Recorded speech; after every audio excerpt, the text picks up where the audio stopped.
Welcome to the Church Communications Podcast, powered by Church Visuals. We believe that effective communication is integral to leading your congregation and community. Join Katie Allred and Carl Barnhill each week to dive into insights and strategies that will help you grow your church. Whether you're a pastor, a church leader, or someone interested in maximizing your communication to make a difference, you're in the right place.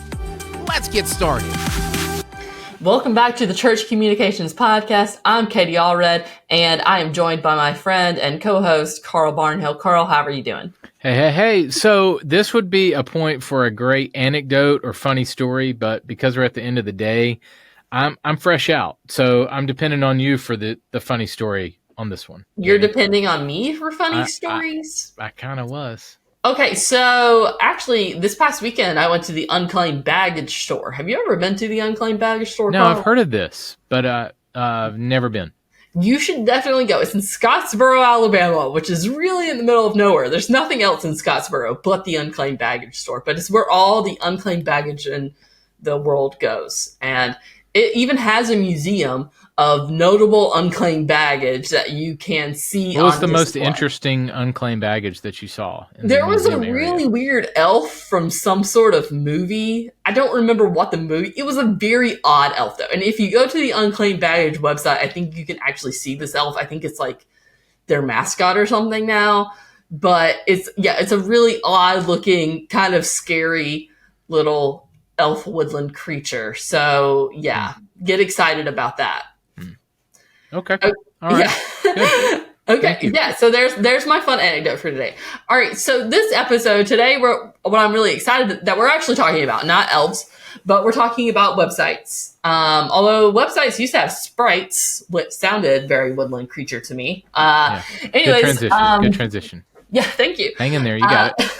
Thank you. Seamless. I love web development, love web design. I actually got my master's in web development, so it's something I am passionate about. And I am really excited because we are joined today by my friend, Jason Collier. And Jason, welcome to the show. Yeah, thanks for having me. Happy to be here. Yeah. Okay. So Jason, will you tell the people who you are, what you do, where you're from? I thought you were going to ask him if he travels with any elves or woodland creatures. With any sprites? I mean, I'm a big high fantasy fan, so elves and sprites are up my alley, but I don't travel with any. No. Did you ever think about the CSS sprite thing being kind of odd, like an odd name for it? No, I guess I grew up with it in early video game development. You know, everything was sprite work back with the Super Nintendo and the Nintendo. You were limited to those, 16 by 16 pixel sprites. So being able to sort of convey the message you're looking to convey with such a limited amount of data has always been kind of an interesting problem for me to solve, and to just appreciate the people who can do it well. Doing more with less. Yeah. Which is a lesson you could take into website development here, I think. So maybe we'll expand on that. Oh, for sure. Okay, so tell the people a little bit about what you do. Like, where are you working? What kind of work do you do? For sure. So I'm a software engineer at Missional Marketing, and I work on a whole lot of things at Missional, but the biggest things are in website development, so building church websites, mostly the more technically challenging websites that we work on. Generally, things in Rock RMS is a big one, or some of the more complicated WordPress builds that we end up doing, I'll have my hand in. And I do a lot of development work on proprietary web applications, or applications in general, that Missional produces. We have a AI-powered sermon assistant that's coming out soon that we'll be promoting, that I've worked on heavily. And just a lot of other kind of fun tools for churches to use that we've built over the past 6 years that I've been at Missional. I actually got to use that AI sermon tool. It's pretty cool. It is. It'll be coming out sometime before this podcast does. So we're going into beta soon. So by the time anybody hears this, hopefully at least it's ready for beta testers, and people will be able to dive in there. Can we say the name of it? It was really cool. I think we can. It's called Sermon Spark. Test. Yeah, this will be out by the time it's already out in public, I'm sure. But you guys are developing some really cool tools with that. Yeah, that's where a lot of my time lately has been pointed at. But we still still build a lot of websites, so I get pulled in all sorts of different directions here at Missional. So let's talk about that. Let's kind of get into some website. And so why is having a well-designed website that's user-friendly, which I love both worlds. I usually work with the web team that builds our company's website. They're definitely functional, but I've had to come in with the kind of a design eye. So I kind of like both, functionality and design. Are both important, as important to you? And why is it important for churches to have a really well-designed and user-friendly website? Yeah, so two big questions there. In terms of the design side versus the functional side, I'm what you'd call a full stack developer, in that I will build the front end, I will build the aesthetic pieces, but I am not a designer. So I won't create the designs, I will implement the designs. So you cannot take my opinion on anything design related seriously. That's not my jam. But anything functional, or in terms of implementing designs, making it happen, creating the user experience, that's right up my alley. In terms of why that's important for a church, I'm sure you guys would agree that the church's website is often the first impression that they get to make on any given person who might end up attending their church. For sure. So you only get one chance to make a good first impression, and making that in a way that speaks to those people and is targeted towards those people through both the design, the presentation, the content, the user experience, all those factors that go into what makes a good website. That's just a really important thing for churches that want to grow.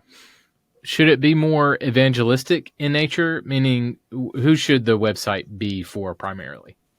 So at Missional Marketing, we would preach that the homepage in particular of a church website should be targeted at somebody who has never heard of your church before and is maybe they're unchurched and looking for a church, or maybe there's somebody new, a seeker who's looking to find Jesus for the first time.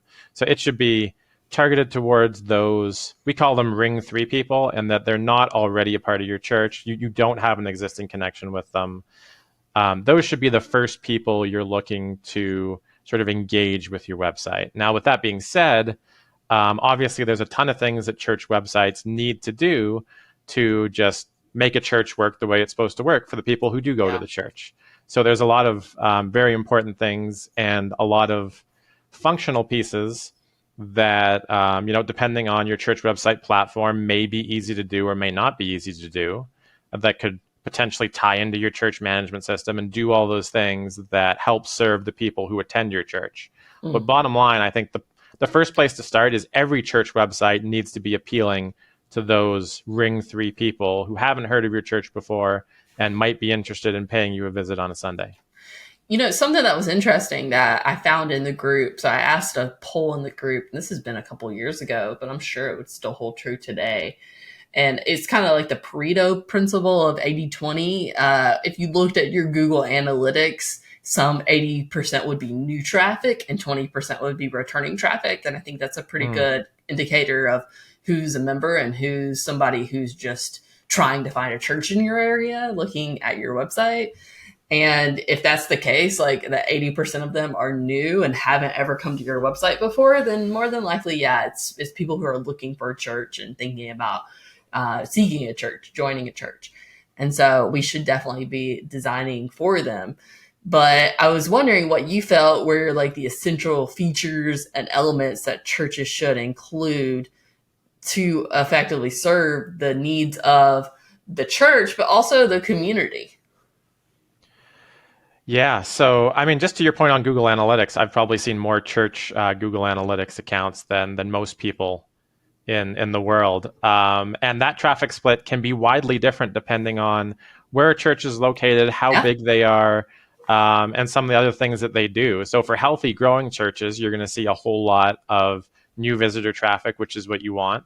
For a church that's maybe smaller, or even an older church, an established church that hasn't done things in terms of SEO that maybe they should, search engine optimization, you might see that 80% of their traffic is actually returning visitors who already attend their church. And that could be a bit of a red flag in terms of, keeping the growth engine churning. But to your question about the components of a church website, I think there's a few kind of fundamental things that you can apply across all churches in that, and just about all websites to be honest, in that on your homepage above the fold, you want to have a call to action. You want to give a user something to do. So on a church website, we would advocate that call to action should be targeted at those ring 3 people, the people who don't already go to your church. What content do you want to put in front of them? Maybe it's just a button that says I'm new, or plan a visit, or maybe it's something more advanced than that. But make sure that the new person has a path forward. Yeah. So if your primary call to action on your church homepage right now is just give, that's obviously a call to action you want for your people.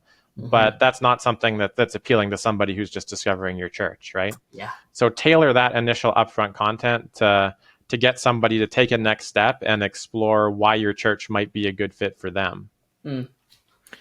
Are there some examples of some church websites, and it might not be the name of a church, but you might kind of expound on, the people that are doing it well, or the common things that you see with sites that you guys work on, or sites that you see? What are some common practices that you really see churches doing well when it comes to websites? When it comes to websites that work well, that execute what they're trying to do well, I think one of the keys is to have kind of a consistent vision that's coming from the leadership at the church in terms of how they want to present themselves and how that translates into a user experience. And what I mean by that is often when we're potentially building a website, we can kind of be pulled in different directions by different decision makers at the church. And sometimes what that can lead to is a bit of a fractured user experience, and that certain parts of the website are really trying to get you to do one thing, whereas then that feeling or that intent gets kind of dropped halfway through the user experience for a new person. And even sometimes just something that kind of will bug me personally is when we'll go and build some very kind of cool calls to action or just fancy advanced functionality that a church invests a lot of time in, that one person of the church thinks is fantastic and maybe they're a little more progressive. It's on the website, it's great. Then a month later, maybe the lead pastor comes down and says, yeah, that's a little too fancy for us, let's just rip it out. So having that cohesive vision before you go and build things is definitely something that I would highly recommend that churches kind of sort out internally before they go and try to realize their vision, is lock down the vision first and then build it, rather than trying to go back and forth in the decision-making process while you're building a website. Yeah, that's good.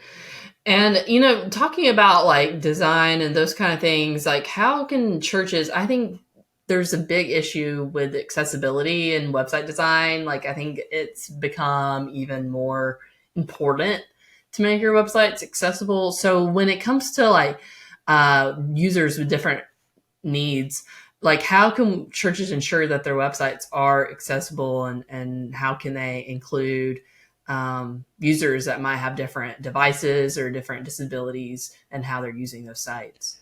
Yeah, that's a very important subject that actually, I think, working at Missional, I'm not sure I've ever had a church come to me and say, is our website accessible for example, somebody using a screen reader? Which and is the reason sad. for that, it is sad because it is important. But if you worked for a secular agency, it would be at the top of your list, because your clients, if you were serving hotels, for example, half of your clients would have an ADA related lawsuit right now, like pending against them because of their website.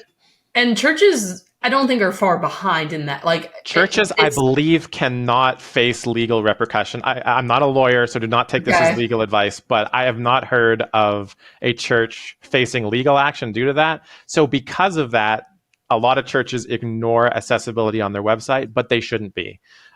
So what I would recommend is there's lots of great tools out there that can audit the accessibility of your website. There's a tool called the Wave ADA Accessibility Checker that can help look for aspects of your website that may be violating the WCAG 2.0 accessibility checklist, which is a fancy way of saying the things that businesses are legally required to do to make their website accessible. But that comes down to things like colors. You need to make sure that people who their vision maybe isn't top notch, that there's enough contrast in the colors to read the text. It can come down to things like making sure for screen readers that your images have alternate text set. So if your event image has the title of your event in the image, for somebody who's blind and using a screen reader, if they can't see that image, how do they know what the title of the event is? It has to be there in the alternate text. So there's a lot of things you can do to make sure that people who are differently abled are able to use your website the same way as people like us who can just use our eyes, use our mouse, and do all the things we need to be able to do. Navigating a website with the keyboard is another thing. If somebody doesn't have the manual dexterity to use a mouse and needs to just press the tab key to jump between your menu items, are they able to do that? If you looked at half of church websites today that have drop-down submenus, I guarantee you that half of them wouldn't be accessible via the tab key. So somebody who has to navigate that way just can't find those pages on your site. I think it too is just making the website better. Making it accessible actually just makes it better for all, because having bad contrast isn't good for anyone. Having the menu not make sense, like via tab, it makes it better for everyone if it can be more clear. So honestly, making your website more clear and more accessible is really, it's good practice for everyone. Yeah, I think so. And, I'll repeat that I'm not a designer, but generally speaking, I love high contrast in just anything I'm looking at. I think a lot of the time, if you give me a low contrast example and a high contrast example, almost regardless of what the colors are, I'm going to pick that I like the high contrast one better. Building an engaging church website is critical to growing your congregation, but websites can also lack interactive features to keep your congregation connected. And some churches turn to costly solutions like a custom church app to solve this problem. But these apps are often just linked back to pages that are already on your website. My Sermon Notes changes that. My Sermon Notes is an interactive note-taking app that allows your church members to fill in the blanks during your sermons. Notes are synced between devices and shareable between friends. My Sermon Notes also has a powerful community engaging feature like prayer requests, announcements, and connection cards. You can sign up for a 30-day free trial and get 25% off your first year at mysermonnotes.com/churchcom. Again, that is mysermonnotes.com/churchcom. Back to the show. Well, from an analytics standpoint, you mentioned, obviously you're not a designer, but from a visual standpoint and analytics, do you find that websites should be more photo and video heavy, visual heavy, or more text heavy? Does there anything in the analytics that show that there's a preference either way? Well, I might answer that question a little bit differently, but I think particularly for that new user, the person who hasn't heard of your church before, maybe saw your sign as they drove by and they're kind of experiencing your church website for the first time, I think you want to meet them with that visual element of what it's like at your church. So videos, images, those types of things. That being said, you need text in the more interior parts of your website for SEO, correct? So that Google can understand the things that you do, why they're important, so that Google knows that you have the ministries that you have.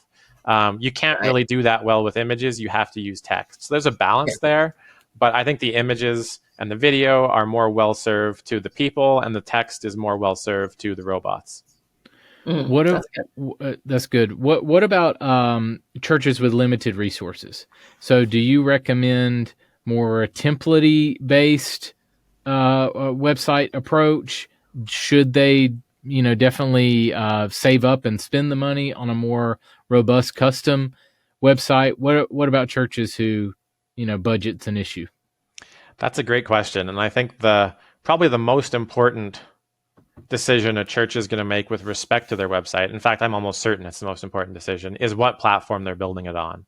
And not every platform is appropriate for every church.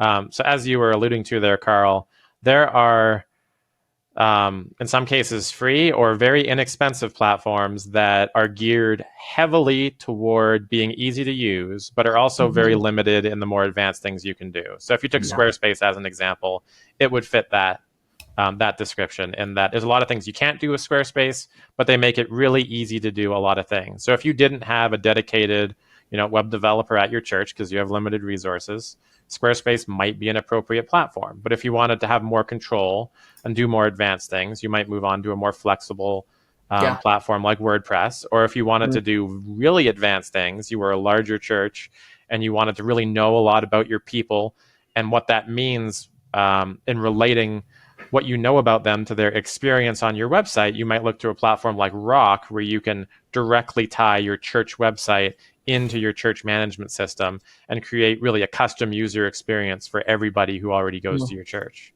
Mm-hmm. Is there a starting point for the inexpensive route? You mentioned Squarespace. Would you recommend a Subsplash or a ChurchCo or something like that if I'm just getting started, or would you go ahead and take the step to a custom WordPress site? Well, I've kind of got a conflict of interest here as I work for Missional Marketing, and we only offer custom WordPress and custom Rock RMS sites. I guess probably what I'm asking too is why have you guys chosen to do that as opposed to not a template-y based approach? And I don't want to upset people with this because it is really just an opinion. But I think in a lot of cases, if you aren't ready to dive into a custom WordPress site, going as user-friendly and as inexpensive as possible is probably the right call on average. So using something like a Squarespace, or there are obviously church-specific options there too that are relatively inexpensive. And then biting that bullet when you are ready to spend a little bit more and moving to a custom WordPress or custom Rock or something of that nature. I probably wouldn't pay as much attention to sort of the in-between products there. And I'm not going to name any names, but there are definitely a whole lot of offerings out there where what they're trying to do in a lot of cases is sort of wrap WordPress in a way that makes it, easier for a church to use, but also limits what you're able to do, not able to do. Not to say that some of those products aren't effective, that if you're looking to be more limited, sort of why are you building on WordPress to begin with if that's the underlying technology? So you might be better off just going kind of the fully limited, fully user-friendly experience that you might get out of a Squarespace or equivalent. Yeah. And I think I would agree with that too, is that template is good if you're small and you're just getting started. You've never had a website before, but at a certain point you do kind of grow past that. And when you do, I feel like you do need help, like typically. Mm-hmm. And so it's important to go with a trusted voice or somebody that you can trust to help build it. Yeah, and when it comes to adding that content, even in the more advanced systems, if you do invest in a custom website, or even if you're going really advanced and say you're dropping a large amount of money on a Rock website, a lot of that content, you can allow it to be generated in a way that is templated and doesn't require a developer. So just because you want to add a new page or add a new event, it doesn't mean you have to have a web developer do that. You can structure the website in such a way that it's easy to add content, right, but you do need someone to create that, that custom theme for you in the first place. In the case of Rock, in the case of WordPress, you probably don't need a custom theme. You can probably find, an existing high-powered theme that has 10 years and, tens of thousands of hours of development work poured into it to leverage. In Rock, you're not going to be so lucky. You're pretty much going to need something custom. But yeah, depending on your needs, it's an important additional factor to consider is just what's the maintenance going to look like? What is the church going to be expected to do to maintain it? And are they capable of that? Because not every platform is for every church. So, using WordPress and Rock as good examples, when we partner with a church at Missional, if we hand over the keys to a WordPress website, we'll continue to support it in the future when they need that help. But generally speaking, a church is just well equipped to just kind of go and self-manage at that point, period.